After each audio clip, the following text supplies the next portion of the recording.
চলো, এর আগের ভিডিওতে আমি তোমাদেরকে বলেছিলাম যে জিনিস কিনে আমি ঠকে গেছি বলতে গেলে দামের তুলনায় আমার মনে হয়েছে যে জিনিসটা অতটা ভালো নয়, টেকসই নয়। ঠিক আছে, মানে তুমি একটা জলের বোতলও রাখতে পারবে না, তো বুঝতেই পারছো কীরকম। তো দেখে নাও, এটাই কিনেছি হচ্ছে অ্যামাজন থেকে।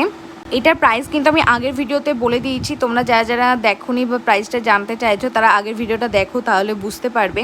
জিনিসটা দেখতে ভীষণ সুন্দর, মানে খুব সুন্দর লাগছিল দেখতে, কিন্তু মানে কি বলবো, টেকসই নয়, মানে অনেক দিন চলে যাবে ঠিক এরকম না, বা ভারী কিছু আমি রাখতেও পারবো না এটাতে। আমি এটা আমার বাবুর জন্যই নিয়েছিলাম, ওর জিনিসপত্র রাখবো বলেই।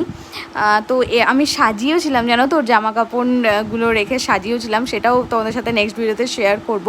তো দেখো, দেখতে বেশ ভালো লাগছে, কিন্তু ঠিক টেকসই হবে না এটা। আর জানো তো, এটা অনেক অনেক কষ্ট করে আমার বর এটা সেট করেছে, প্রথমে তো সেট করতে পারছিলামই না আমরা। তো চলো, টাটা বাই, আবার দেখা হবে তোমাদের সাথে নেক্সট কোনো ভিডিও।